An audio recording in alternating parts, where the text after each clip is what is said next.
Hello guys, good evening. मैं निर्भय sir एक बार फिर से आप लोग सभी का अपने ऑनलाइन प्लेटफॉर्म ईडू फाइबर पे स्वागत करते हैं, वेलकम करते हैं। तो कैसे हो मेरे जोहार साथी? मैं उम्मीद करता हूं कि आप मस्त होंगे, खुश होंगे, जबरदस्त होंगे और अपनी तैयारी को बहुत ही बेहतरीन तरीके से आगे बढ़ा रहे होंगे। तो मैं लेकर आया हूं आज आप लोगों के लिए मैथ का practice set number 11, Jharkhand police परीक्षा 2024 जो होने वाली है आपका जून से जुलाई महीने के आसपास में। उसके लिए मैं लेकर आया हूं मैथ का प्रैक्टिस सेट नंबर 11, जो आपके एग्जाम में दिलाएंगे 75 अंक। 75 मार्क्स आपको दिलाएंगे एग्जाम में, 75 अंक दिलाएंगे। सोच लो। तो भाई 75 अंक अगर लाना चाहते हो तो हमारे साथ डेली जुड़ जाओ, है ना। डेली जुड़ जाओ शाम के कितने बजे? 6 बजे। 75 में 75 दिलाएंगे, एक नंबर भी कम नहीं दिलाएंगे, है ना। तो चलिए जल्दी जल्दी से सारे लोग जुड़ जाइए, ना लेट कीजिए ना वेट कीजिए, और एक बार सभी लोग कमेंट में लिख दीजिए जय झारखंड, जोहार झारखंड। जल्दी जल्दी से सारे लोग कमेंट में एक बार लिख दो, ठीक है ना। तो आप जैसा कि जानते हो कि आज कितना तारीख है, आज है 31 मार्च। शाम के कितने बज चुके हैं? 6 बज चुके हैं। तो जितने लोग हमारे चैनल पे पहली बार विजिट कर रहे हैं, सबसे पहले क्लास को अंत तक देखिए। क्लास अगर अच्छी तरीका से समझ में आए तो चैनल को सब्सक्राइब कर लेना, बेल आइकन पे क्लिक कर लेना, ताकि 1 अप्रैल को जब मैं क्लास लूं तो आपके पास नोटिफिकेशन समय से चला जाए। तो ना लेट करना ना वेट करो, जल्दी जल्दी से सारे लोग अपने सारे ग्रुपों में एक बार क्या कर दो, शेयर कर दो, ठीक है। लेंगे आज का पहला क्वेश्चन। टोटल क्वेश्चनों की संख्या कितनी है? 25। 25 क्वेश्चन हम यहां पर करवाने वाले हैं, जो आपको 75 अंक दिलाएंगे झारखंड पुलिस के एग्जाम में। सभी लोग एक दूसरे को शेयर कर दो, है ना। जितने लोग पहली बार हमारे चैनल पर विजिट कर रहे हैं वो सबसे पहले क्लास को अंत तक देखिएगा। क्लास अच्छी तरीके से समझ में आए तो चैनल को सब्सक्राइब भी कर लेना है और बेल आइकन पर क्लिक करके आगे क्या करना है, वेट करना है। आप लोग ना डेली एक ही कमेंट में देखता हूं, और वो कमेंट रहता है कि सर जो आप पढ़ाते हो इसका पीडीएफ कहाँ से मिलेगा। तो देखिए, पीडीएफ प्राप्त करने के लिए करना क्या है आपको, बस मैं ऐसा मानकर चलता हूं कि आप लोग सभी लोग टेलीग्राम चलाते हो, आप लोग सभी के मोबाइल में टेलीग्राम है। तो बस उस टेलीग्राम पे जाना है और आपको सर्च करना है क्या सर्च करना है? सर्च करना है है ना। क्या सर्च मारना है? EDUFIBER, ईडू फाइबर ऑनलाइन, है ना, ऑनलाइन हब, है ना। टेलीग्राम पे जैसे ही सर्च मारोगे तो एक चैनल आएगा, उसको क्लिक कर लेना, ज्वाइन कर लेना, और फिर फाइल में जाओगे ना तो आपको सारा क्लास का पीडीएफ मिल जाएगा। चाहे वो सीजीएल का हो, झारखंड सीजीएल का हो, चाहे वो झारखंड पुलिस का हो, जितना भी टॉपिक आपको पढ़ाया गया है सबका मिल जाएगा। चलिए अब लेट नहीं करेंगे, सीधे हम आज की पहला क्वेश्चन लेते हैं। पहला क्वेश्चन क्या है वो देखिए, ये रहा पहला क्वेश्चन, ये रहा। आप लोग भी क्या करिए, बनाइए और कमेंट बॉक्स में जवाब दीजिए। जिनका जवाब सबसे पहले आएगा मैं बहुत खुश रहूंगा कि आप लोग भी मेहनत कर रहे हो। चलिए देखिए क्या लिखा हुआ है कि 600 रुपया को 10% वार्षिक चक्रवृद्धि ब्याज की दर पर निवेशित करने पर 2 वर्ष के अंत में अर्जित ब्याज कितना होगा। क्वेश्चन किसका है? चक्रवृद्धि ब्याज। अब बताओ, जब रेट कितना है? जब रेट है 10%, है ना, टाइमिंग है 2 साल, तो आप ये मुझे बताओ कि सी आई परसेंटेज कितना होगा। तो सी आई परसेंटेज हो जाएगा 21%। अब बहुत लोग ये पूछ रहे होंगे सर 21% कहाँ से आया, तो आइए मैं बताना चाहता हूँ। अब बताओ, चक्रवृद्धि ब्याज कितने सालों के लिए निकाल रहे हो? 2 बार। हर एक साल आपको कितना ब्याज देना है? 10%। तो 2 सालों में कितने बार ब्याज दोगे? 2 बार। तो भाई 2 बार दोगे ना, तो ये रहा 2 बार, और हर एक बार कितना देना है? 10%। तो ये रहा 10%, फिर दोगे 10%। अब क्या करना है, इस 10 को 10 से गुना कर दो, 10 को 10 से गुना करके 100 से क्या कर दो, डिवाइड कर दो, और इसको जोड़ दो। तो ऐसा करने से निकल जाएगा 2 सालों में आप कितना चक्रवृद्धि ब्याज दे रहे हो प्रतिशत में। तो देखिए 10 कितना हो गया? 20, ठीक है ना, और प्लस 10 को 10 इसको काटेंगे तो कितना आएगा? 1, यानी सब मिलाकर 21% हम क्या देंगे? ब्याज देंगे। क्लियर है? 2 बार ब्याज दे रहे हो ना, तो 10 को 2 से गुना करो, 10 को 2 से गुना करके इस साथ में रख लो, 20 हो गया, और 10 का स्क्वायर डिवाइड बाई 100 कितना आएगा? 1। तो सब मिलाकर 2 सालों में कितना ब्याज दोगे? 21%। तो ये 21% ब्याज हो गया। अब हमको निकालना है क्या है भाई? ब्याज कितना होगा, यानी सी आई निकालना है। तो कुछ नहीं करना है, प्रिंसिपल का 21% हमको क्या करना है? निकाल देना है। तो ये प्रिंसिपल है, प्रिंसिपल कितना है? 600, और 600 का क्या करना है? हमें 21% निकाल देना है। अगर ये कट रही है तो काट देना है, और नहीं तो क्या करना है? छोड़ देना है। तो जवाब होगा सर ये कट रही है।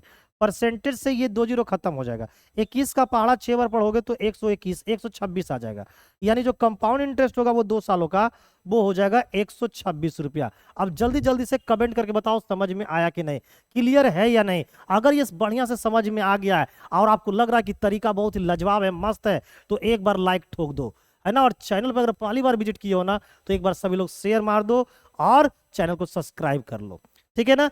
चलिए, उम्मीद करते हैं कि बहुत ही बेहतरीन तरीके से आप इसको क्या किए होंगे, समझे होंगे, सीखे होंगे। बहुत सारे तरीका इसका बनाने का है, ठीक है ना, लेकिन ये जो तरीका है वो शॉर्टकट है, छोटा है, इसलिए हमने ऐसा ही क्या कर दिया, इसको बना दिया। नेक्स्ट क्वेश्चन नंबर लेना है हमको सेकंड। क्वेश्चन नंबर सेकंड में क्या बोल रहा है कि 3 संख्याएं 4:5:7 के अनुपात में है और उनका जो योग है वो 320 है। तो इनमें सबसे बड़ी, सबसे छोटी तथा सबसे बड़ी संख्या का योगफल ज्ञात करें। अब देखिए 3 संख्याएं हैं, अगर मान लो एक संख्या x है, दूसरी संख्या y है और तीसरी संख्या z है, और इन तीनों का अनुपात हमें क्या है पता है, क्या है 4:5:7। अब बताओ जो अनुपात में बड़ा होगा ना वो संख्या भी वैल्यू में भी क्या होगी, बड़ी होगी। तो बताओ बताओ तीनों का योग, इन तीनों का जो योग है वो कितना है, 5 4 9 9 और 4 9 और 7 16, जबकि रियल में देखा जाए योग तो 320 है। तो हम क्या बोलेंगे, है ना, कि 16 का वैल्यू कितना है 320। तो एक की वैल्यू क्या होगा, एक का वैल्यू निकालने के लिए 320 को 16 से क्या कर दोगे, डिवाइड, काटोगे तो 16 दूना 32, यानी कितना आ गया 20। एक का वैल्यू कितने आ गए, 20 आ गए। अब हमसे पूछा है कि सबसे छोटी और सबसे बड़ी का क्या निकालना है, योगफल। सबसे छोटी कौन होगा, जो रेशियो में छोटा वो वैल्यू में भी क्या हो जाएंगे, छोटा हो जाएंगे। तो सबसे छोटा कौन है 4 और सबसे बड़ा कौन है 7। तो दोनों का योगफल पूछा, तो योगफल कितना है 11। अब हमको एक का मान पता है कि 20 है, तो 11 का मान कितना होगा, तो ये निकल जाएगा योगफल। तो 11 का मान कितना हो जाएगा, 11 गुना 20, 11 गुना 20 हो जाएगा 220। तो सबसे छोटी संख्या और सबसे बड़ी संख्या का जो योगफल होगा वो 220 होगा, जो कि आपके ऑप्शन नंबर बी में आपको दिखाई दे रहा होगा। तो क्या आपका भी आंसर ऑप्शन नंबर बी है? अगर आपका भी आंसर ऑप्शन नंबर बी है तो तड़ाक से कमेंट करके बताओ कि यस सर, मेरा भी आंसर आप ऑप्शन नंबर बी है। Yes, good evening all of you guys, good evening. जोहार झारखंड, सभी लोग एक बार लिख दो जोहार झारखंड। चलिए, तो इसका राइट आंसर क्या हो जाएगा, option number B. Next question number लेंगे हम लोग अब 3 नंबर। क्वेश्चन नंबर 3 में क्या बोला गया है कि पी ने एक वस्तु 1200 रुपया में क्या किया, खरीदी, ठीक है, और इसे 10% लाभ पर क्या कर दिया, बेच दिया। यदि यह 1380 रुपया में बेची गई होती तो लाभ में कितने प्रतिशत की वृद्धि होती। अब बताइए जरा सा, देखिए तो भाई ये पी है, पी जो है ना वो किसी वस्तु को 1200 रुपया में क्या करता है, खरीदता है और 10% के लाभ पर बेच देता है, ठीक है ना। अब दूसरा जो है वो कहता है यदि हम इसको 1380 रुपया में बेचते तो हमें लाभ में कितने प्रतिशत की वृद्धि होती। तो बताइए 1000 रुपया का, ये 1200 रुपया का चीज अगर 1380 रुपया में बेच रहे हो तो कितना लाभ होगा। तो आप बोलोगे सर लाभ होगा 180 रुपया, लाभ होगा 180 रुपया, और लाभ हमेशा क्रयमूल्य पर होता है। तो क्रयमूल्य है कितना, 1200 रुपया। जवाब देनी है प्रतिशत में तो 100 से गुना कर दो, तो ऐसा करने से ये जवाब प्रतिशत में आ जाएगा और ये लाभ निकल जाएगा आज का। आज का लाभ कितना है ये निकल कर आ जाएगा। अब देखिए तो 00 से ये 00 खत्म, 12 का पहाड़ा पढ़ो 15 बार में ये खत्म, है ना। तो मेरे दोस्त पी का जो मान आ गया वो 15% आ गया। अब बताइए आज की जो लाभ है वो 15% है और पहले की लाभ कितनी है 10%, तो लाभ कितना बढ़ गया। तो आपका जवाब होगा सर 5% बढ़ गया। तो 5% कहां दिख रहा है, ऑप्शन नंबर ए में। तो राइट आंसर क्या हो जाएगा, ऑप्शन नंबर ए। क्या बहुत लोगों का आंसर ऑप्शन नंबर ए आ रहा है, आ रहा है तो आप लोग भी कमेंट करके बताइए। और जब मैं ये प्रैक्टिस सेट खत्म करूंगा ना तो खत्म करने के बाद एक क्वेश्चन पूछूंगा कि कितने लोग 25 में से कितना नंबर लेके आए हैं। तो आप लोग कमेंट करके बताइएगा कि सर 25 में मेरा इतना सही होगा, सर मेरा इतना सही हुआ है ना। ये सब बताना है आपको कमेंट करके, तब ना मेरे को समझ में आएगा कि हमारे जो दोस्त है, हमारे जो भाई लोग हैं, उनको कहाँ पर दिक्कत हो रही, कहाँ पर परेशानी हो रही, तभी तो मैं समझ पाऊंगा। ठीक है, चलिए क्वेश्चन नंबर लेता हूं, क्वेश्चन नंबर 4। जो खिलाएगा आपको अचार, कहाँ, यहाँ, कैसे, ऐसे। देखो क्या लिखा हुआ है, लिखा हुआ है कि एक 45 सेंटीमीटर लंबी और 35 सेंटीमीटर चौड़ी एक आयताकार चादर के कोनों में से 5 सेंटीमीटर की भुजा के 4 वर्ग काटे गए हैं। लीजिए 5 सेंटीमीटर भुजा का 4 गो वर्ग क्या कर लिया गया, काट लिया गया, है ना। और बची हुई चादर से एक खुला बॉक्स बनाया गया है, तो बॉक्स का आयतन ज्ञात कीजिए। बहुत बेहतरीन क्वेश्चन में से क्या है, एक है। इसको कैसे बनाएंगे, देखिए यहां मान लो ये एक चादर है, एक आयताकार चादर था, ठीक है ना। और 5 सेंटीमीटर का 4 गो क्या काटा गया है, तो भाई वर्ग काटा गया। देखिए हर एक कॉर्नर से 5 सेंटीमीटर का एक वर्ग को काट लिए, तो ये काट लिए तो ये हट गया, ये भी हट गया, ये भी हट गया और ये भी हट गया। फिर इसको क्या कर दिए, मोड़ के ऐसे खड़ा कर दिए, इसको मोड़ के खड़ा ऐसे कर दिए, इसको मोड़ के खड़ा ऐसे कर दिए, और इसको मोड़ के खड़ा ऐसे कर दिए, तो ये क्या बन गया, खुला बॉक्स बन गया। खुला क्या हो गया, बॉक्स बन गया। तो हमें बताना है इसका आयतन क्या होगा। अब बताइए इसका आयतन क्या होगा। तो देखिए तो ये हट गया ना, और ये भी हट गया, क्लियर है। तो लंबाई यहां इसमें देखिए तो इसमें कितने की कमी आ जाएगी, तो भाई ये 5 यहां पर था, 5 यहां पर था, तो भाई चौड़ाई में 10 की कमी हो जाएगी। उसी तरह से यहां पर देखिए तो अगर मैं इसकी बात करूं तो ये भी 5 था और ये भी 5 था, तो इधर भी क्या हो जाएगा, 10 की कमी हो जाएगी, ठीक है ना। तो लंबाई थी कितनी हमारी, 45, चौड़ाई हमारी कितनी थी, चौड़ाई थी हमारी 35। तो जो बॉक्स बनेगा उसकी लंबाई कितनी हो जाएगी, उसकी जो जो आयताकार बॉक्स बनेगा उसकी लंबाई में क्या हो जाएगी, 10 की कमी हो जाएगी, चौड़ाई में 10 की कमी हो जाएगी। तो ये हो जाएगा 35 और चौड़ाई हो जाएगा कितना, 25। तो ये तो लंबाई हो गया, ये चौड़ाई हो गया, और ऊंचाई क्या हो जाएगा, ऊंचाई हो जाएगा ये 5 सेंटीमीटर, है ना। इसको ऐसे उठाओगे तो ये जो हाइट होगी वो क्या होगा, 5 सेंटीमीटर। तो ये रहा 5 सेंटीमीटर, ये लंबाई, ये चौड़ाई और ये ऊंचाई, सबको गुना कर दोगे तो क्या निकल जाएगा, आयतन निकल जाएगा। क्या निकल जाएगा, आयतन। अब गुना कर दो, तो अब देखिए कितने बार में कटे, कितने बार में गुना होंगे। तो 35 पचे होता है 175, और गुना कितना है 25, 25 पचे 125 के 5 हाथ में कितना हो गया 12, 25 सत्ते 175, 175 और 12 187, 187 के 7 हो गया, कैरी कितना हो गया 18, 25 से कम 25 और 18 कितना होगा 43। तो भाई राइट जो आंसर हो जाएंगे वो 4375 हो जाएगा। 4375 ऑप्शन नंबर डी बिल्कुल एकदम क्या है, करेक्ट आंसर है। तो ये है कॉन्सेप्ट। अगर आप कॉन्सेप्ट को समझते हैं, सीखते हैं, तो आप इस टाइप के क्वेश्चन को आसानी से कर ले जाओगे।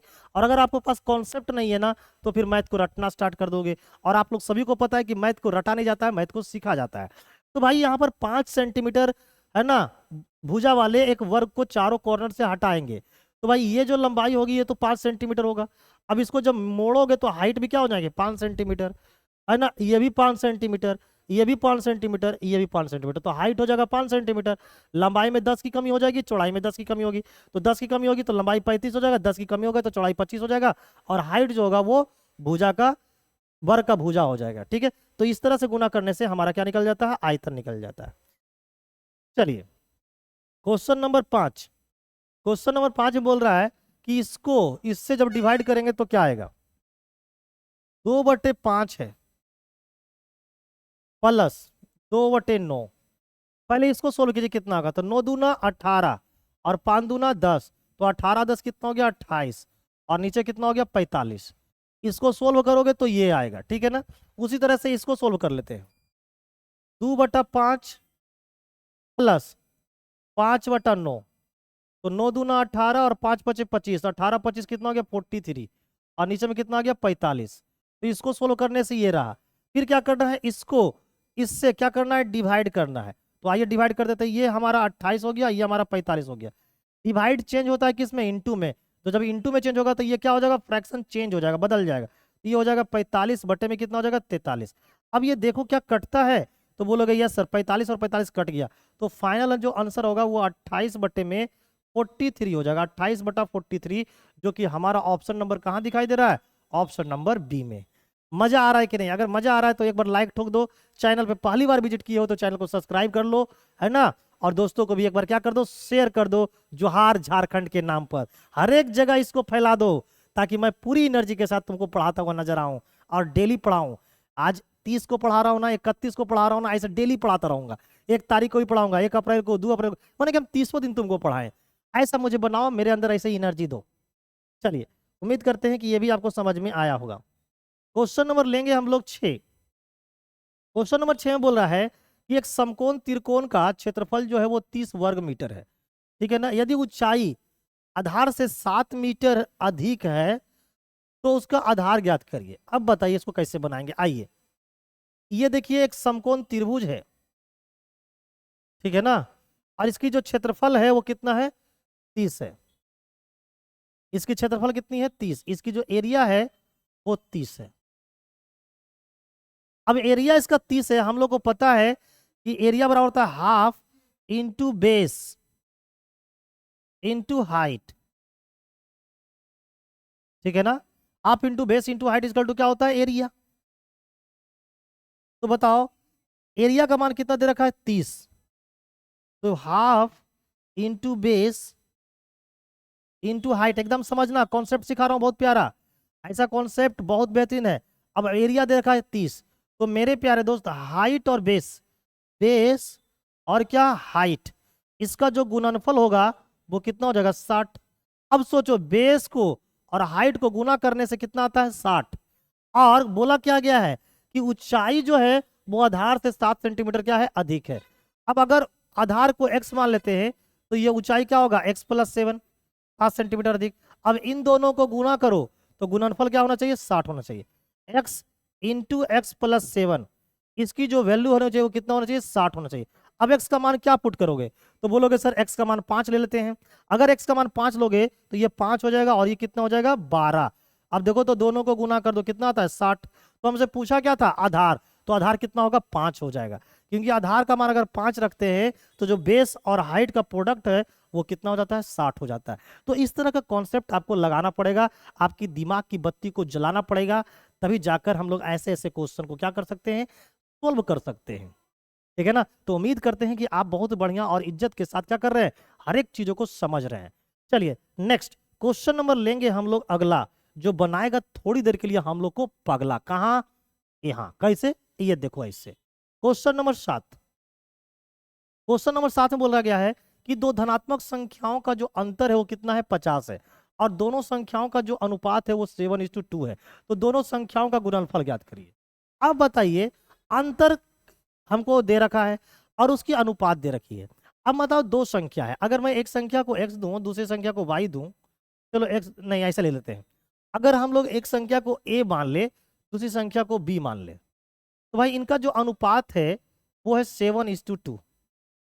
तो हम लोग क्या बोल सकते हैं, हम लोग ऐसा मान, इसको अगर x से गुना कर दे, x से गुना कर दोगे तो ये बन जाएगा 7x और ये बन जाएगा 2x। ये हो गया ओरिजिनल संख्या, ये क्या हो गई, ओरिजिनल संख्या। x से गुना करें, रेशियो को, अनुपात को किसी भी है ना वेरिएबल के साथ जब गुना कर देते हैं तो वो बन जाता है ओरिजिनल। तो 7x ए का ओरिजिनल वैल्यू हो गया, 2x बी का ओरिजिनल वैल्यू हो गया। अब हमारे क्वेश्चन में दिया हुआ है दोनों का क्या, अंतर। तो इन दोनों का जब अंतर देखिएगा तो आएगा 5x, और अंतर देख कितना रखा है जी, 50। तो यहां से हम लोग x का मान निकालेंगे, x का मान कितना होगा, 50 और बटे में कितना, 5, काटोगे तो कितना आ जाएगा, 10। तो भाई x का मान तो 10 आ गया। अब हमसे पूछा इन दोनों का क्या, गुणनफल। तो भाई ए बी गुणनफल, तो पहली संख्या a था दूसरी संख्या b था, इन दोनों का गुणनफल निकालना है। तो a का मान कितना है, 7x, और b का मान है 2x। इन दोनों को गुना करेंगे तो हो जाएगा 14x²। अब मेरे दोस्त बताओ x का मान कितना है, 10, तो ये 10, 14 गुना क्या हो जाएगा, 10 का स्क्वायर। इसका मतलब कितना हो गया, 1400, यानी 1400। 1400 will be the right answer of this question, और इस क्वेश्चन का राइट आंसर है option number C. Option number जो सी है वो एकदम करेक्ट आंसर है और लाजवाब आंसर है। तो अगर हमारी कॉन्सेप्ट आप सीख रहे हैं, समझ पा रहे हैं, तो एक बार क्या करते रहो, लाइक ठोकते रहो, ताकि अपने गुरु का है ना एनर्जी को बढ़ाते रहो और बेहतरीन तरीके से आपको मैं सिखाता रहूं। क्वेश्चन नंबर नेक्स्ट क्या है कि पी की लंबाई कितनी है, 5 फीट है, और उसने ध्यान दिया कि उसकी परछाई की लंबाई 7 फीट है। लीजिए, पी की लंबाई कितनी है, 5 फीट, और जो परछाई उसकी लंबाई कितनी है, 7 फीट। इसके बाद उसने मापा कि स्कूल की इमारत की परछाई की लंबाई कितनी है, 42 फीट बनाती है ना। उसके बाद उसने मापा कि स्कूल की जो इमारत है उसकी परछाई कितनी है, 42 फीट। तो स्कूल की इमारत की लंबाई ज्ञात कीजिए। अब बताओ 5 फीट क्या है लंबाई, तो उसकी परछाई कितनी है, 7। जब लंबाई 5 फीट है तो परछाई कितनी है, 7 फीट। अब आप ये सोचो कि जब लंबाई 1 फीट होगी तो परछाई की लंबाई कितनी होगी, तो 7/5 फीट हो जाएगी। अब बताओ यहाँ पर परछाई की लंबाई कितनी है ना, तो हम लोग को बताना है इमारत की लंबाई, ये ऐसे बनाओ, ऐसे। जब परछाई की लंबाई 7 फीट है तो लंबाई कितनी है 5। जब परछाई की लंबाई 1 होगी तो भाई, जब परछाई की लंबाई 1 होगी तो लंबाई कितना होगा इमारत का, 5/7, है ना। जब परछाई कितनी है 7, तो इमारत लंबाई कितना है भाई, इमारत की लंबाई कितनी है 5 है, ठीक है ना। देखो लंबाई पी की लंबाई कितनी है 5, लंबाई 5 कब है, जब परछाई 7 है। तो 7 अगर परछाई बनती है तो लंबाई कितनी होती है 5। अगर परछाई 1 बनेगी तो लंबाई कितनी होगी 5/7। अब यहाँ पर बताओ परछाई कितनी बन रही है 42, तो लंबाई निकालना है, तो 42 का वैल्यू निकालना है, तो 42 से क्या कर दो, गुना कर दो। तो बस कुछ नहीं करना, 7×42, 5×30, यानी उसकी लंबाई जो होगी वो 30 फीट होगा, 30 फीट होगा। Option number C will be the right answer. इसमें तो कुछ नहीं करना, एक एक नियम का क्वेश्चन है ये, है ना, यूनिटरी मेथड का ये क्या है क्वेश्चन है। चलिए नेक्स्ट क्वेश्चन नंबर लेंगे हम लोग 9। क्वेश्चन नंबर 9 में बोल रहा है कि एक माता और पुत्री की आयु का जो योग है वो 56 है। माता और पुत्री की आयु का जो योग है वो कितना, 56। 4 वर्ष बाद माता की आयु पुत्री की आयु से 3 गुनी हो जाएगी। लो, ऐसा बोला जा रहा है कि 4 वर्ष बाद अगर देखे तो जो माता की आयु है और जो पुत्री की आयु है उसकी जो माता की आयु जो है वो पुत्री की आयु की कितनी हो जाएगी, 3 गुनी हो जाएगी। तो बताया उनसे संबंधित आयु ज्ञात करें। कुछ नहीं करना इस क्वेश्चन में, आइए देख लेते हैं। अब देखिए ये माता, ये मदर हो गए, और ये पुत्री यानी कि डॉटर हो गया। इन दोनों का योग जो है वो प्रेजेंट में देखा जाए तो कितना है 56। अगर मैं इन दोनों का उम्र 4 वर्ष बाद की बात करूं, अगर मैं 4 वर्ष बाद अगर उम्र का योग जोड़ेंगे तो क्या होगा, तो 4 साल उनकी माँ भी बढ़ जाएगी, 4 साल उनकी डॉटर भी बढ़ जाएगी, तो यानी कि उम्र का योग में कितना बढ़ जाएगा 8 साल। तो 4 वर्ष बाद जो हो जाएंगे उनके माता और, है ना, उनकी पुत्री का जो उम्र हो जाएगा वो 8 से 14 यानी कि 64 वर्ष हो जाएंगे। ये 64 वर्ष माता और पुत्री की आयु का योग कब होगा, 4 वर्ष बाद। अब 4 वर्ष बाद पता चला कि ये जो माता है वो अपनी पुत्री का कितना है 3 गुना, यानी पुत्री अगर 1 है तो माता कितनी होगी 3। तो बता इन दोनों का उम्र का योग कितना है 4, और 4 का वैल्यू कितना है 64। तो 1 का वैल्यू कितने हो जाएंगे, 1 का वैल्यू हो जाएंगे 16। अब 1 का वैल्यू 16 तो 3 का वैल्यू कितना होगा 48, है ना, और ये कितने हो जाएंगे 16 का। तो ये 48 वर्ष कब का है, 4 वर्ष बाद का। तो भाई अभी कितने का होगा, तो 44 का होगा। ये 16 वर्ष कब है, 4 वर्ष बाद का, तो अभी कितने का होगा 12 का होगा। तो प्रेजेंट उम्र जो होंगे वो 44 और 12 होंगे। 44 और 12 हमें दिख रहा है ऑप्शन नंबर डी में। तो इस तरह का कॉन्सेप्ट आपको लगाना था इस क्वेश्चन में। एक बात को याद रखना, अगर मेरे माता और मेरे उम्र का योग अगर मान लिया जाए 56 है, तो 4 वर्ष बाद उम्र का योग क्या होगा, तो 4 वर्ष हम भी बढ़ेंगे, 4 वर्ष हमारी माँ भी बढ़ेगी, तो उम्र का योग में कितना साल बढ़ जाएगा 8 साल। तो ठीक उसी प्रकार का यह भी क्वेश्चन है कि माता और पुत्री का उम्र का योग प्रेजेंट में कितना है 56, 4 वर्ष बाद कितना हो जाएगा भाई, तो 4 साल माता भी बढ़ जाएगा, 4 साल उसकी पुत्री बढ़ जाएगी, तो उम्र का योग कितना बढ़ जाएगा 8 साल। तो 56 में जोड़ देंगे 8 यानी कि 64 साल हो जाएगा 4 वर्ष बाद माता और पुत्री के उम्रों का योग। और ये ऐसा बोला गया है कि माता और पुत्री का जो उम्र का अनुपात हो जाएगा, माता जो है वो अपनी पुत्री से कितना हो जाती है 3 गुना, कब 4 वर्ष बाद। तो 4 वर्ष बाद का ये रेशियो रहा। इन कंपेरिजन कर दे, आंसर निकाल दिए। क्लियर है, लाइक ठोक दो। नेक्स्ट क्वेश्चन नंबर लेंगे 10। देखिए क्या लिखा हुआ है कि 90 मेजों की जो क्रय मूल्य है वो 60 मेजों के विक्रय मूल्य के क्या है, बराबर है। तो लाभ प्रतिशत आपको ज्ञात करना है। 90 मेज का क्या क्रय मूल्य, 60 मेज का क्या विक्रय मूल्य, ये दोनों क्या है जी, बराबर है। तो कुछ नहीं करना है, बताइए। हम लोग 2 से काटेंगे, 30 से काटेंगे 2 बार में, 30 से काटेंगे 3 बार में। सीपी इधर है ना, इसलिए इसका वैल्यू होगा इधर वाला, तो ये 2 हो गया। एसपी इधर है ना, इसलिए इसका वैल्यू होगा इधर वाला, तो ये 3 हो गया। इसका ये मतलब हो गया कि 2 का सामान हम बेच कितने रहे 3 में, तो लाभ कितना हुआ 1। सामान कितने का था 2 का। जवाब देना है प्रतिशत में, 100 से क्या कर लो, गुना कर लो, है ना। अगर ये कटता है तो काट दो, नहीं तो छोड़ दो। तो 2 से काटेंगे कितने बार में, 50 बार में, यानी जो लाभ की प्रतिशत है वो कितनी हो जाएगी, 50% हो जाएगी। अब देख लेते हैं कि ऑप्शन में कहां पर दिया है। तो ऑप्शन में कहां दिख रहा है, ऑप्शन नंबर सी में। क्लियर है ना। एक बार सभी लोग फिर से बोल दो, जोहार झारखंड। ठीक है, तो ये क्वेश्चन नंबर 10 हो गए। चलिए अब लेंगे क्वेश्चन नंबर हम लोग 11। क्वेश्चन नंबर 11 में क्या बोल रहा है कि यदि ट्रायंगल एबीसी और ट्रायंगल डीईएफ समरूप त्रिभुज है, क्या है, सिमिलर ट्रायंगल है, जिसमें बीसी की लंबाई है 4 सेंटीमीटर और ईएफ की लंबाई है 7 सेंटीमीटर और ट्रायंगल एबीसी का क्षेत्रफल 144 है, तो ट्रायंगल डीईएफ का क्षेत्रफल क्या होगा। तो हम लोग को पता है कि जो दो ट्रायंगल हैं यहाँ पर एबीसी, एबीसी एक ट्रायंगल है और दूसरा क्या है डीईएफ, ये डी है, ये ई है और ये एफ है। बोला गया है बीसी की जो लंबाई है वो 4 है और इसका लंबाई है 7।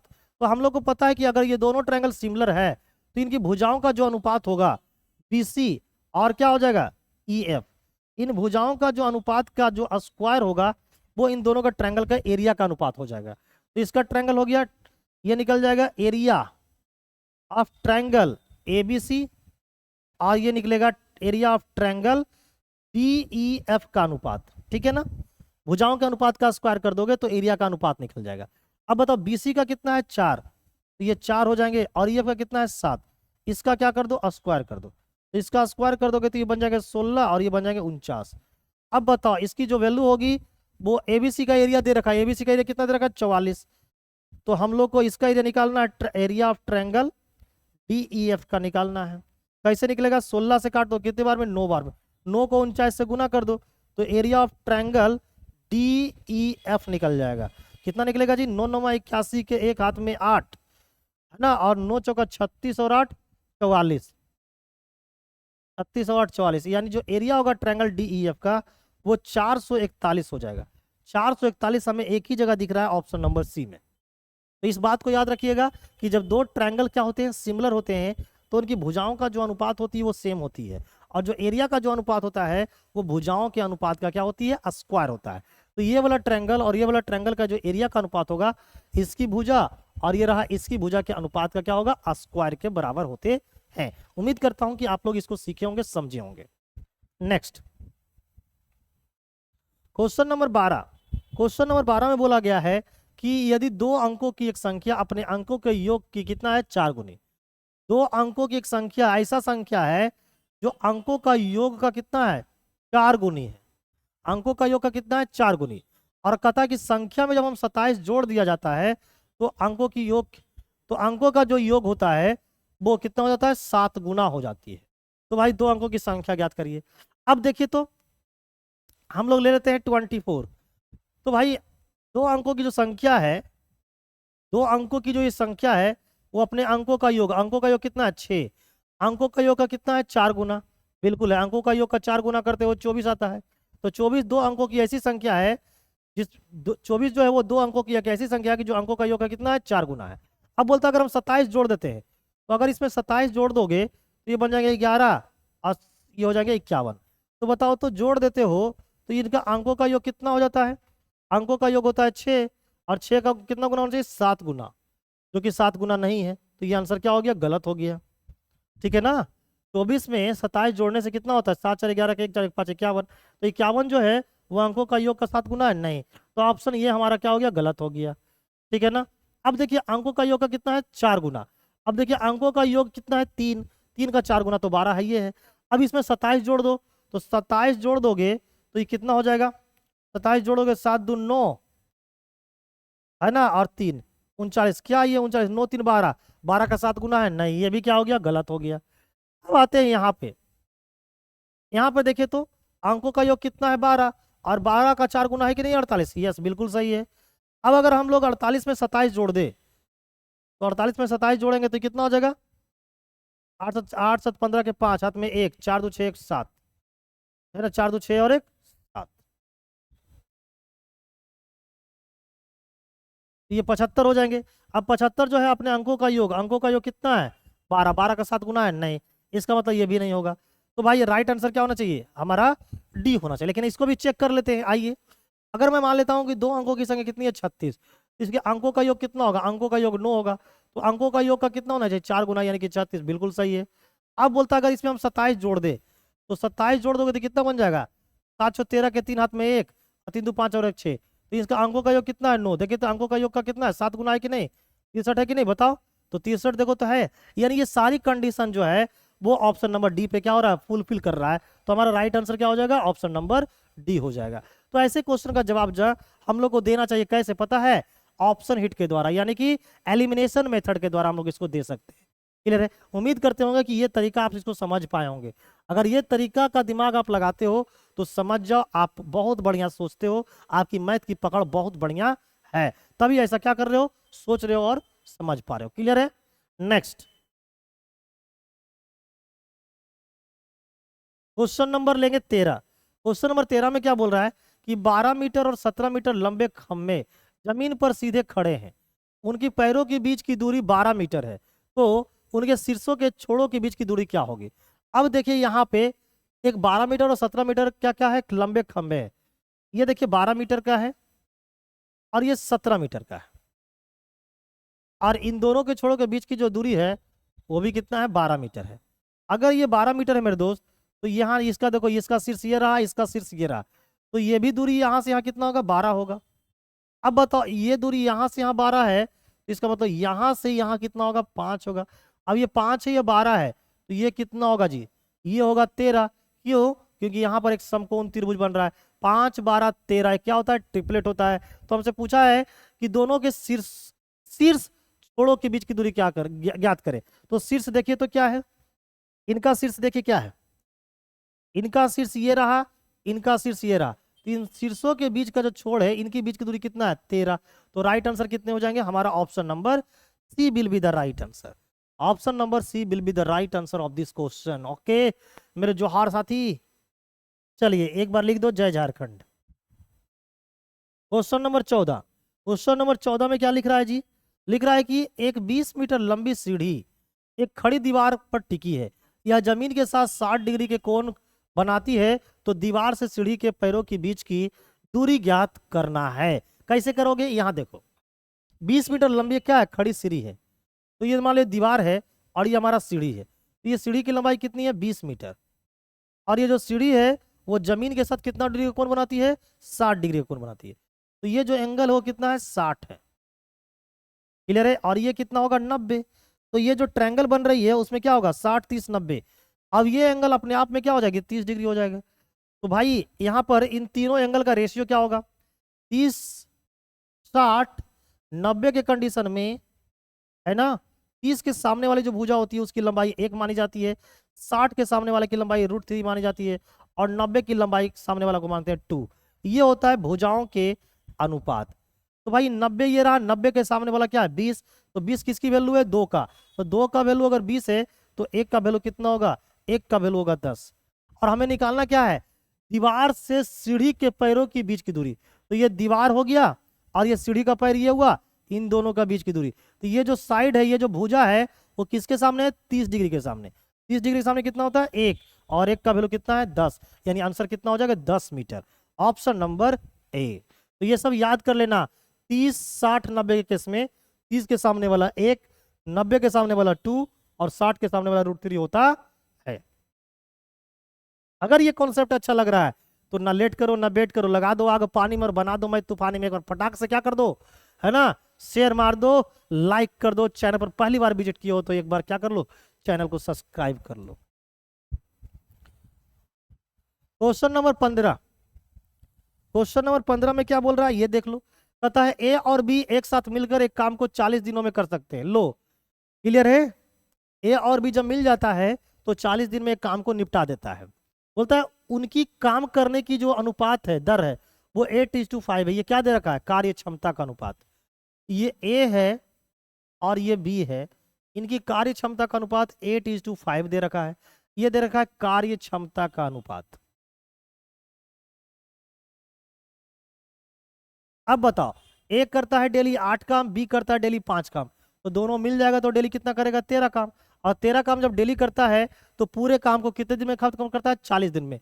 तो 40 काम 40 दिन में कितना काम किया होगा, तो 13 गुना 40 काम किया होगा। अब इस काम को हमको निकालना है कि अगर ए उस काम को करता तो कितने दिनों में पूरा करता। तो ए डेली करता है कितना काम, 5 काम, 8 काम, 8 काम डेली करता है, तो 8 के स्पीड से इस काम को करेगा तो कितने दिन में कर देगा ये। बस इसको सोल्व कर दो, हमारा निकल जाएगा ए का मान। 8 से काटेंगे ये 5 बार में, तो 13 × 5 = 65, यानी अगर ए अकेला करेगा तो उस काम को करने में 65 दिन का समय लेना चाहिए, यानी 65 दिन में वो पूरा क्या कर देगा, कंप्लीट कर देगा। तो मजा आ रहा है ना। ये प्रैक्टिस सेट नंबर मैं आपको 11 करवा रहा हूँ, इससे पहले हम आपको 10 प्रैक्टिस सेट करवा रखे हैं और सारा का पीडीएफ अपने टेलीग्राम चैनल पे क्या कर रखे हैं, दे रखे हैं। तो जिन्होंने हमारे टेलीग्राम चैनल पे अभी तक नहीं जुड़ा है वो जल्दी जल्दी से क्या करना है, अपने टेलीग्राम में जाके आपको सर्च करना है क्या, @EDUFIBER EduFiber online, ONLINE online hub, ये सर्च मारो है ना। हमारी एक टेलीग्राम का क्या आएगा, लिंक आएगा, उस लिंक पे क्लिक करके आप हमारे टेलीग्राम चैनल के साथ क्या हो सकते हैं, जुड़ सकते हैं, जहां पर हर एक है ना प्रैक्टिस सेट का आपको क्या मिल जाएगा, पीडीएफ मिल जाएगा, और फिर आपको बाद में प्रैक्टिस करने में भी इजी होगा। चलिए लेंगे क्वेश्चन नंबर 16। क्वेश्चन नंबर 16 में क्या बोल रहा है कि एक व्यक्ति 1 रुपया में 2 संतरे खरीदता है और समान संख्या में 2 रुपया में 3 ले लेता है। लो उतना ही संख्या में 2 रुपया में 3 और ले लेता है, फिर और सभी को 3 रुपया में 5 की दर से क्या कर देता है, बेच देता है। तो हमें बताना है उसका लाभ प्रतिशत क्या होगा। इस टाइप के क्वेश्चन को बनाने का सबसे अनोखा तरीका बताने जा रहा हूं, और अगर ये तरीका समझ में आ गया हो और अच्छा लगा होगा तो एक बार है ना, एक बार क्या करना है आप लोग को, लाइक करना है, और जिन्होंने अभी तक हमारे चैनल को सब्सक्राइब नहीं कर लिया एक बार सब्सक्राइब कर लेना है, क्योंकि मैं डेली उस टाइप का कॉन्सेप्ट आपको बताने वाला हूं। तो देखिए कुछ नहीं करना है, एक तरफ लगा देना है रुपीज, खरीदने के बाद हो रहा है ना, तो एक तरफ लिख देना है सीपी, है ना, एक तरफ लिख देना है रुपीज, चलो रुपीज लिख दिए, और एक तरफ लिख देना है आर्टिकल, आर्टिकल मतलब क्या, ऑरेंजेज यानी कि संतरा। तो भाई हम एक जगह 1 रुपया लगाते हैं और 2 संतरा खरीद लेते हैं, अगली जगह क्या करते हैं 2 रुपया लगाते हैं और 3 संतरा खरीद लेते हैं। क्वेश्चन के मुताबिक बोला गया है कि समान संख्या में संतरा खरीदी गई है, तो यहां पर भी हम खरीदे हैं और यहां पर भी हम क्या किए हैं, खरीदे हैं, लेकिन क्वेश्चन में क्या लिखा हुआ है, समान संख्या में, समान संख्या में खरीदे हैं। तो देखो तो यहाँ पर खरीदे हैं 2, यहाँ पर खरीदे हैं 3, क्या समान है? आप बोलोगे सर समान तो नहीं है। तो जब समान नहीं रहता है तो समान करना पड़ता है। तो कैसे समान करेंगे, इस 3 से इसमें 2, इसमें गुना कर दो, और इस 2 से इसमें गुना कर दो। तो देखो 3 दूना 6, 3 एकम 3, 2 तिया 6, 2 दूना 4। अब जब नहीं आ जाए ना तो पुरानी वाले को भूल जाना, तो पुराना वाला ये था इसको भूल जाओ, ये पुराना वाला था इसको भूल जाओ। अब बताओ, अब यहाँ देखो 6 संतरा यहाँ खरीदा, 6 संतरा यहाँ खरीदा, दोनों जगह समान हो गया कि नहीं? यहाँ पर लगा 3 रुपया, यहाँ पर लगा 4 रुपया। अब बताओ सब मिलाकर कितने संतरे खरीदे, 12 संतरे, और सब मिलाकर खर्च कितना पड़ा, 4 और 3 7 रुपया। तो आपका टोटल कॉस्ट पड़ा कितना, 7 रुपये, और टोटल संतरे कितने खरीदे, 12। और फिर इन संतरों को क्या कर दिए आप, 3 रुपया में 5 की दर से क्या कर दिए, बेच दिए, 3 रुपया में 5 की दर से क्या कर दिए, बेच दिए। तो ये हमारा क्या हुआ, सेलिंग प्राइस। अब हमको क्या निकालना, लाभ हानि। तो लाभ हानि निकालने के लिए कुछ नहीं करना, देखो लाभ हानि निकालने के लिए गुना कर दो, 12 पचे 7 पचे 35, यानी 35 रुपया क्या हो गया मेरा कॉस्ट प्राइस, और 12 तिया 36, यानी 36 क्या हो गया, सेलिंग प्राइस। अब बताओ 35 का सामान 36 से बेच रहे हो तो लाभ कितना हुआ, 1। लाभ हमेशा किस पे होती है, क्रयमूल्य पे, क्रयमूल्य कितना है, 35। जवाब किस में देना है, परसेंट में, तो 100 से क्या कर दो, गुना, ये निकल जाएगा आपकी लाभ की प्रतिशत। अगर ये कट रहा है तो काट दो, नहीं तो छोड़ दो।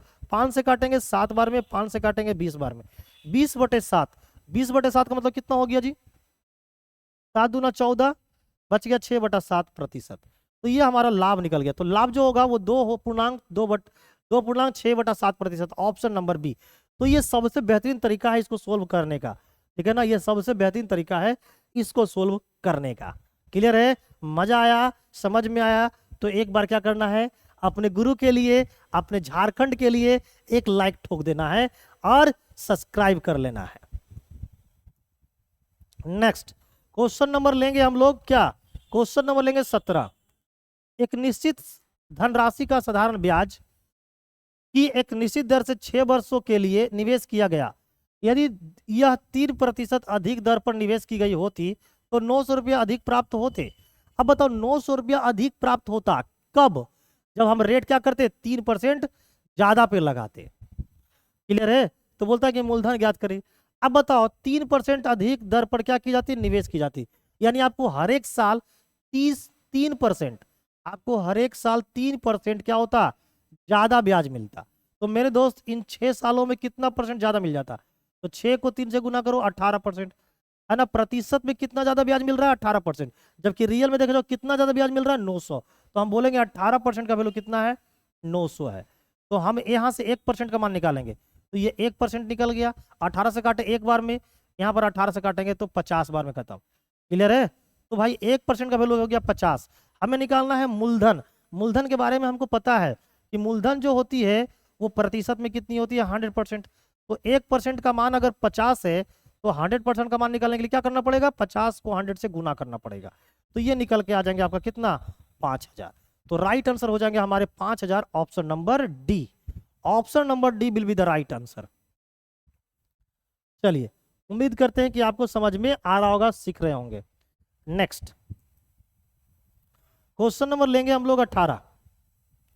क्वेश्चन नंबर 18 में क्या बोला गया है कि एक वस्तु जिसका क्रय मूल्य कितना है 200 रुपया, एक वस्तु है जिसका क्रय मूल्य कितना है 200 रुपया है, उस पर क्या मूल्य अधिक किया जाना चाहिए जिससे कि विक्रेता को 4% की छूट प्रदान करने के बाद भी हमको 20% का क्या हो, लाभ हो।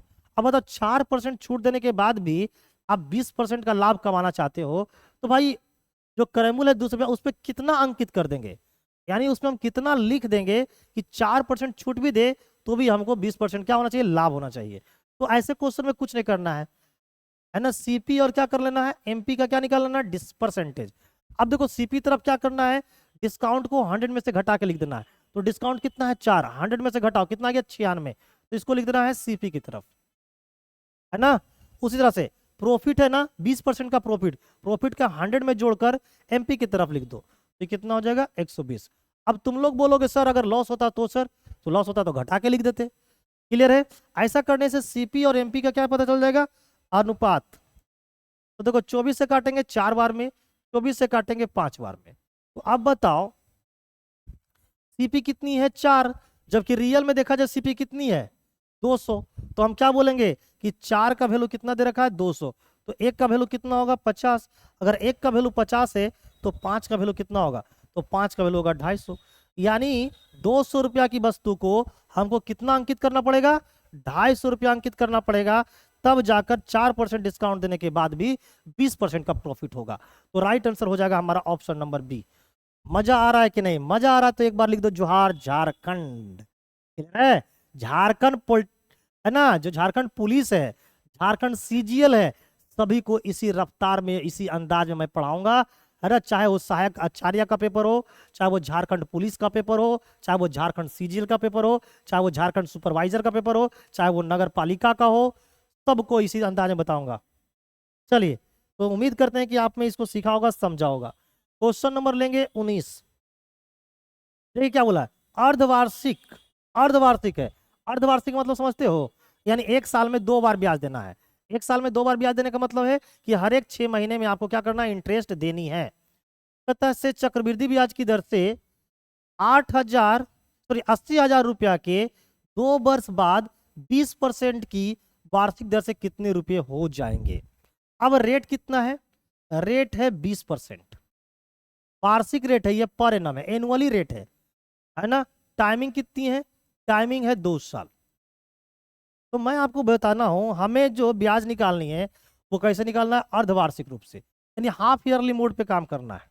तो बताओ हाफ ईयरली मोड में 2 साल में कई गो हाफ ईयर होगा, तो आपका कहानी होगा सर 2 साल में 4 गो हाफ ईयर होगा, 4 गो क्या होंगे, हाफ ईयर होंगे। तो आप ब्याज कितने बार दोगे, तो आप बोलोगे सर ब्याज हम 4 बार देंगे। अब बताओ 4 हाफ ईयर होंगे, ये जो 20% रेट है वो कैसा है, सालाना। तो भाई 6 महीने का रेट कितना होगा, तो 6 महीने का होगा 10% पर हाफ ईयर, यानी पर हाफ ईयर, यानी हर एक छमाही में हमको 10% क्या करना है, ब्याज देना है। अब बताओ 4 बार इंटरेस्ट दोगे तो 10 को कितने बार लिख दो, 4 बार लिख दो, 10 को कितने बार लिख दो, 4 बार लिख दो। अब यहां से क्या निकालो, CI परसेंट, तो 10 कितने बार आया, 4 बार आएगा, तो इसका CI जो परसेंट हो जाएगा वो हो जाएगा 46.41%, 46.41%। ये सब स्टैंडर्ड वैल्यू है, स्टैंडर्ड वैल्यू को क्या करोगे, माइंड में याद कर लो। जैसे ये 10 है, अगर टाइमिंग 3 साल होता तो 33.1% होता चक्रवृद्धि ब्याज, 2 साल रहता तो 21% चक्रवृद्धि ब्याज होता, है ना। 4 साल है तो 46.41% होता, है ना। ये सब चीजें याद होना चाहिए, तो मुझे ये याद है, क्यों, क्योंकि ये स्टैंडर्ड वैल्यू है। अब आप सक्सेसिव से निकाल लेना, सक्सेसिव से क्या कर लेना, निकाल लेना। पहले 10 10 का निकालोगे तो आएगा 21, फिर 10 का निकालोगे तो 21, फिर 21 21 का निकालोगे तो आ जाएगा 46.41%। टोटल CI आएगा 2 सालों में। अब बताओ हमको क्या निकालना है, तो कितने रुपया हो जाएंगे, यानी क्या निकालना है, अमाउंट। तो अमाउंट क्या होता है भाई, ये तो ब्याज है, और प्रिंसिपल कितनी होती है, प्रिंसिपल होती है 100%। ठीक है, इन दोनों को जोड़ देंगे, ये हमारा प्रिंसिपल है, तो क्या निकल जाएगा, अमाउंट। तो अमाउंट हो जाएगा 146.41%। ठीक है ना, बस ये हो जाएगा अमाउंट। तो जो हमारा है 80,000, ये हमारा प्रिंसिपल है, प्रिंसिपल का इतना परसेंट निकाल देंगे, हमारा आंसर हो जाएगा। तो भाई इकाई अंक तो 8 बनना चाहिए। ठीक है ना, तो देखो ये 80,000 है और इसका 146.41% निकालेंगे। तो परसेंट से ये 2 जीरो खत्म हो गया, इस पॉइंट से ये 2 जीरो खत्म हो गया, तो 8 को 1 से गुना करोगे 8, इकाई अंक 8 होना चाहिए। यहाँ इकाई अंक 8 नहीं है, यहाँ भी नहीं है, यहाँ भी नहीं है, आंसर क्या हो जाएगा, ऑप्शन नंबर बी। तो इस क्वेश्चन का राइट आंसर हो जाएंगे ऑप्शन नंबर बी हो जाएंगे। क्लियर है, चलिए उम्मीद करते हैं कि आप बहुत बढ़िया से सीख रहे होंगे, समझ रहे होंगे, है ना। चलो बहुत बढ़िया, लाजवाब, yes, good evening all of you guys, good evening. लगातार आप लोग का गुड इवनिंग आ रहा है सर, गुड इवनिंग आ रहा है sir. Okay, good evening all of you guys. चलिए नेक्स्ट आगे बढ़ते हैं। क्वेश्चन नंबर 20, आराम से सीखते रहना, समझते रहना, अगर समझ में आई तो लाइक ठोकते रहना। देखिए 8 के प्रथम 20 गुणकों का क्या निकालना है, औसत निकालना है। तो कुछ नहीं करना है, 8 के प्रथम क्या निकालना है, आइए प्रथम n संख्याओं का जो औसत होता है x के प्रथम n संख्याओं का, n के प्रथम, सॉरी ऐसे लिखते हैं, x के प्रथम n गुणकों का औसत, ये होता है हमारा x इंटू n+1 और डिवाइड बाई कितना होता है 2। अब x यहाँ पर कौन है, x यहाँ पर 8 है ना, और n का मान कितना है 20, तो 20 और 1 कितना हो जाएगा 21 और डिवाइड बाई 2। तो मेरे पास 2 से कितने बार में कट गया, 4 बार में। तो जो औसत हो जाएंगे वो कितने हो जाएंगे, 84 हो जाएंगे, 84 हो जाएंगे औसत। यानी option number C will be the right answer of this question. तो ये तरीका आपको पता होना चाहिए। प्रथम n संख्याओं का जो औसत होता है वो n+n/2 होता है। ठीक है, तो यहाँ पर x बोलेगा तो x से क्या कर देना है, गुना कर देना है। क्वेश्चन नंबर 21, क्वेश्चन नंबर 21 में क्या बोल रहा है, आइए देख लेते हैं मेरे जोहार साथी। देखते हैं ना, लगाते रहेंगे आपको पानी में और बनाते रहेंगे मत इसी तरह से तूफानी में। और आप लोगों को करना क्या है, लाइक शेयर और सब्सक्राइब। मेरा काम क्या है, प्यार से बढ़िया से अपने जोहार साथियों को क्या करते रहना, पढ़ाते रहना। पी पहले 1 घंटे में 50 किलोमीटर प्रति घंटा की गति से चलाता है और अगले 2 घंटों में 70 किलोमीटर प्रति घंटा के चलाता है। तो पी की औसत गति क्या है। अब बताइए, पहला 1 घंटा वो 50 के स्पीड से चला, तो भाई 1 घंटा में कितना दूरी तय किया, 1 घंटा में वो चला 50 किलोमीटर। अगला जो है वो 2 घंटे चला आपको 70 के स्पीड से, तो 70 के स्पीड चलोगे, 70 दूना 140 चला। ठीक है ना, तो सब मिलाकर कितना चला, 140 में 50 जोड़ोगे तो 190 किलोमीटर चला। 190 किलोमीटर चला, टाइम कितना लगा जी, 3 घंटा। तो 3 घंटा में 190 किलोमीटर चलोगे तो स्पीड कितना होगा, 3 से डिवाइड कर दो, तो 6 तिया 18, 3 तिया 9, यानी 63.33 किलोमीटर प्रति घंटा उसकी क्या निकल के आएगी, औसत स्पीड। कुल दूरी बटा कुल समय, औसत चाल बराबर क्या होता है, कुल दूरी बटा कुल समय। तो कुल दूरी चला वो 190 और कुल समय चला कितना, 3 घंटा। तो कुल दूरी बटा कुल समय कितना हो गया, 63.33 किलोमीटर प्रति घंटा होगी उस गाड़ी की औसत चाल। तो इसका राइट आंसर हो जाएगा ऑप्शन नंबर बी। ठीक है ना, नेक्स्ट क्वेश्चन नंबर लेंगे अगला। क्वेश्चन नंबर अगला जो बनाएगा हम लोग को थोड़ी देर के लिए पगला। क्वेश्चन बोला गया है कि यदि x, यहां पर क्या है, x है, 393 11 से क्या है विभाजित होता है, तो सबसे छोटी संख्या, सबसे छोटी प्राकृतिक संख्या x का मान ज्ञात कीजिए। x का मान क्या होगा, तो देखो तो यहां पर देखिए तो क्या होगा, 9 + x, और इधर कितना हो गया, 3 और 3 6।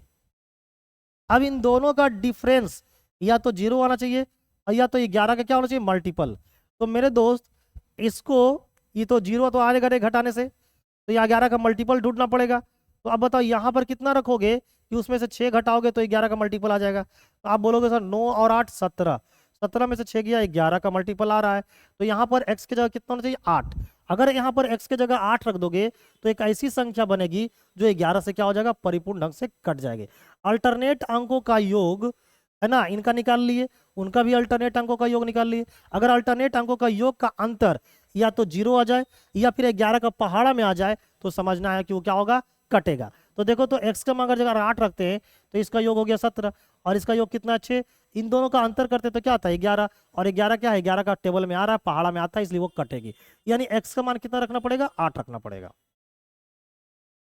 नेक्स्ट क्वेश्चन नंबर लेंगे हम लोग 23। क्वेश्चन नंबर 23 में बोल रहा है कि 2 अंकों की संख्या में अंकों का योग कितना है, 13 है। यदि उन संख्याओं को आपस में बदल दिया जाता है तो संख्या 27 क्या हो जाती है, घट जाती है। लीजिए जी, बदलने से जो संख्या होती है वो 27 घट जाती है। क्लियर है? तो चलिए पहले पर ट्राई करते हैं। अंकों का योग 13 है, 8 5 13 बिल्कुल सही है। इसको पलट दो तो भाई ये 85 था और पलट देंगे तो 58 हो जाएगा। अब इसको घटा के देखो तो क्या 27 आता है, 15 में से 8 गया 7, ये बच गया 7, 7 में से 5 गया 2, यह 27 आता है। यानी राइट आंसर क्या हो जाएगा, ऑप्शन नंबर ए। 85 एक ऐसी संख्या है जिनकी अंकों का योग 13 है और इनको अगर पलट देते हैं तो संख्या जो होती है वो 27 घट जाती है। तो राइट आंसर हमारा कितना हो जाएगा, 85। अगर ये कॉन्सेप्ट अच्छा लग रहा है, तरीका अच्छा लग रहा है, ऑप्शन हिट बढ़िया से समझ में आ रहा है, तो भाई मेरे दोस्त, मेरे जोहार साथी, आप लोगों को बोलना ना पड़े, है ना, बिना बोले तो तुम लोग चैनल को सब्सक्राइब कर ही लेते हो, बेल आइकन पे क्लिक कर ही देते हो, है ना। तो एक बार जरा सा लाइक भी ठोक दो, उम्मीद तो ये करता हूं। नेक्स्ट क्वेश्चन नंबर लेंगे हम लोग 24। क्वेश्चन नंबर 24 में बोल रहा है कि एक व्यक्ति अपने पुत्र से जो है वो 26 वर्ष क्या है, बड़ा है। 3 वर्ष बाद जो है उनकी आयु का अनुपात जो है वो 3 वर्ष बाद उसकी आयु अपने पुत्र की आयु का क्या हो जाएगा, 3 गुना हो जाएगा। 3 वर्ष बाद हो जाएगा। अब बताओ, 26 वर्ष का वो अभी बंदा है, एक व्यक्ति अपने पुत्र से 26 वर्ष बड़ा है। तो मेरे दोस्त ये बताओ, जिंदगी भर तो वो 26 वर्ष बड़ा होगा, तो 3 वर्ष बाद जो उनकी आयु का अनुपात है वो कितना है। भाई देखो, ये पिता हो गया, फादर, और ये सन हो गया। भाई 3 वर्ष बाद ऐसा देखा जाता है कि जो अनुपात है वो पिता जो वो 3 गुना हो जाता है पुत्र का। तो पुत्र अगर 1 है तो ये 3 गुना हो गया। अब बताओ इनके बीच का डिफरेंस कितने हैं, 2 है।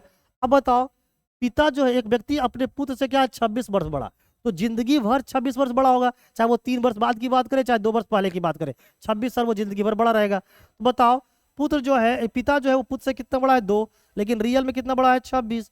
तो 2 का वैल्यू 26, तो 1 का वैल्यू कितना हो जाएगा, 13। अगर 1 का वैल्यू 13 है तो 3 का वैल्यू कितना हो जाएगा, 39, और 1 कितना हो गया, 13। तो ये 39 वर्ष का कब है, 3 साल बाद है, तो अभी कितने का होगा, 36 का होगा। ये 16 का 13 का कब है, 3 साल बाद, तो अभी कितने का होगा, 10 का होगा। तो हमसे किसका उम्र पूछा गया है, तो हमसे पूछा पिता की वर्तमान आयु ज्ञात करें। तो पिता की वर्तमान उम्र कितनी है, 36 वर्ष। राइट आंसर हो जाएंगे हमारा ऑप्शन नंबर क्या, B will be the right answer of this question. Next, तो आज का लास्ट क्वेश्चन हम लोग लेने वाले हैं। आप लोग भी क्या करिए, दनादन क्या कर दो, शेयर कर दो सभी लोग लास्ट में, है ना। और सभी लोग को ये बताओ कि एक प्लेटफॉर्म है जहां पर डेली, है ना, झारखंड पुलिस का मैथ प्रैक्टिस सेट कंटिन्यू करवाई जा रही है। क्वेश्चन नंबर 25, एक दुकानदार एक वस्तु का अंकित मूल्य 160 रुपये रख दिया। यदि 10% की छूट देने के बाद भी उसे क्रय मूल्य पर 20% का क्या होता है, लाभ होता है, तो क्रय मूल्य कितना होना चाहिए। अब देखो 10% की छूट दिया, ये सीपी हो गया और ये एमपी हो गया। 10% की छूट दिया तो छूट की प्रतिशत को क्या करना है, 100 में से घटा के सीपी तरफ लिख देना है। तो 100 में से घटाओ छूट, तो कितना हो गया, 90, और 90 उसको लिखता कितना, सीपी की तरफ। लाभ दिया है तो 100 में जोड़ कर लिख दो एमपी की तरफ। कितना लाभ दिया, 20%, 100 में जोड़ेंगे तो 120, इसको लिख देना किसकी तरफ, एमपी की तरफ। अब इन दोनों का अनुपात निकाल लो। अगर ये कट रहा है तो काट दो, 30 से काटेंगे 3 बार में, 30 से काटेंगे 4 बार में, तो क्रय मूल्य और अंकित मूल्य का अनुपात निकल गया 3:4। अब यहाँ पर देखो तो अंकित मूल्य कितना दे रखा है, 160, और यहाँ पर अंकित मूल्य कितना है, 4, तो 4 का वैल्यू कितना दे रखा है, 160, तो 1 का वैल्यू कितना होगा, 40, तो 3 का वैल्यू कितना होगा, 3 गुना 40, आंसर हो जाएगा 120। तो उस वस्तु का जो अंकित, जिसका अंकित मूल्य 160 रुपया है, उसका क्रय मूल्य कितना होगा, 120 रुपया होगा। राइट आंसर हो जाएंगे हमारा ऑप्शन नंबर आपका बी। अब जितने लोग हमारे चैनल पे जुड़े हैं, है ना मेरे दोस्त, क्लास अगर अच्छी लगी, जिन्होंने क्लास को शुरू से अंत तक देखा होगा तो उनको ये पता चल गया होगा कि कॉन्सेप्ट सर कैसा कैसा देते हैं। अगर साड़ी कुछ बढ़िया लग रही है तो फिर क्या कर लेना है, चैनल को सब्सक्राइब कर लीजिए, बेल आइकन पे क्लिक कीजिए और अपने सारे दोस्तों को एक बार शेयर कर दीजिए, है ना। मिलेंगे फिर से आप लोगों को अगली रात शाम के 6 बजे। तब तक के लिए इजाजत नहीं चाहते, तब तक के लिए कुछ और चाहते हैं।